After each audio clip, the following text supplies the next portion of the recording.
everybody, hope you all are fine. Open your English reader book at page number 9.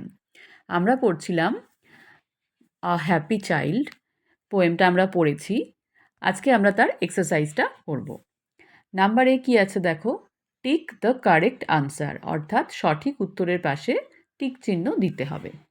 দেখো কি আছে number 1, the child in the poem is happy or sad. The child in the poem অর্থাৎ কবিতার শিশুটি is happy or is sad, সে খুশি না দুঃখে আছে? হ্যাপি, তাই তো? তাহলে আমরা এই হ্যাপির ওপরে টিক দেবো।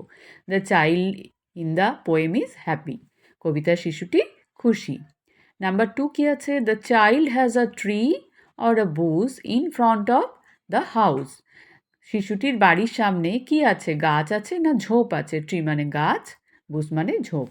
আমরা পড়েছি I have a tree, green green tree, তাহলে ট্রি আছে, তাই তো? তাহলে the child has a tree in front of the house, এই ট্রিটার মাথায় আমরা টিক দেব।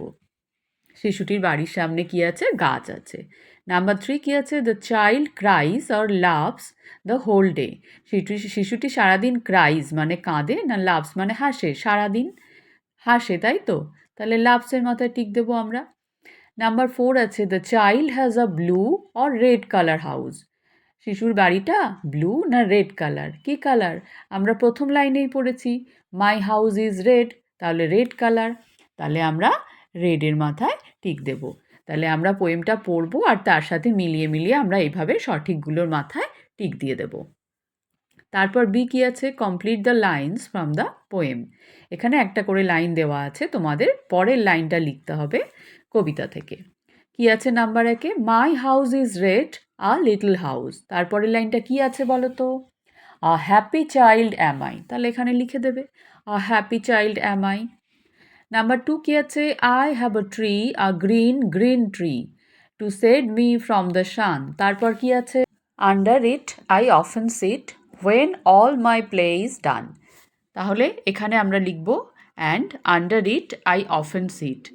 এর পরের লাইনটা when all my play is done, এটা তোমরা লিখতেও পারো নাও লিখতে পারো। কেউ যদি একটা লাইন লেখো সেটাও ঠিক হবে, কেউ যদি দুটো লাইন লেখো সেটাও ঠিক হবে। নাম্বার 3 কি আছে, I love and play the whole day long. তারপর কি হবে তাহলে, আই হার্ডলি এভার ক্রাই, তাই তো? তোমরা পোয়েমটা পড়ে পড়ে এরকমভাবে করে ফেলবে তোমাদের বইতে। নাম্বার সি কি আছে, আনসার দ্য ফলোয়িং কোয়েশ্চেন্স। নিচের প্রশ্নগুলোর উত্তর দাও। প্রশ্নগুলো পড়ে তোমাদের কবিতা থেকে উত্তর দিতে হবে। কি আছে 1 নম্বরে, name the poem and the poet. Name the poem অর্থাৎ কবিতার নাম লেখো বা বলো, আর পোয়েট মানে কবির নাম বলতে হবে, অর্থাৎ কে কবিতাটা লিখেছে আর কবিতাটার নাম দুটোই তোমাদেরকে লিখতে হবে।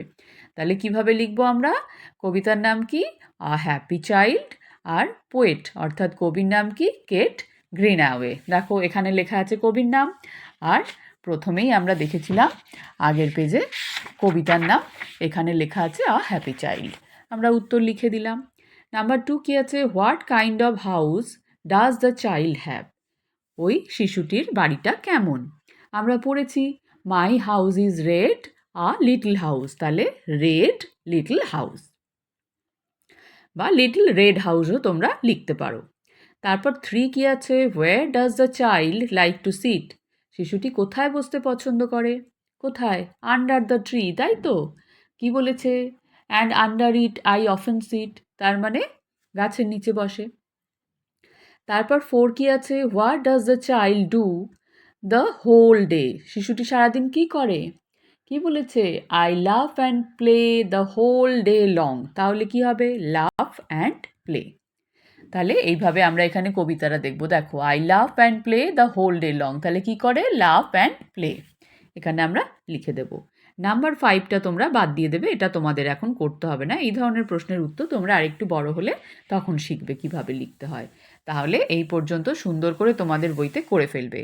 আর এই number C, answer the following কোয়েশ্চেনগুলো তোমরা তোমাদের খাতায় উত্তর লিখবে প্রশ্নের দাগ নাম্বার দিয়ে, যেভাবে তোমাদের ক্লাসে টিচার দেখিয়ে দেবেন বা বলে দেবেন সেইভাবে করবে। এখানে আমি তোমাদের বোঝার সুবিধার জন্য পাশে পাশে বইতে লিখে করে দেখালাম, তোমরা এইভাবে বইতে উত্তর লিখবে না।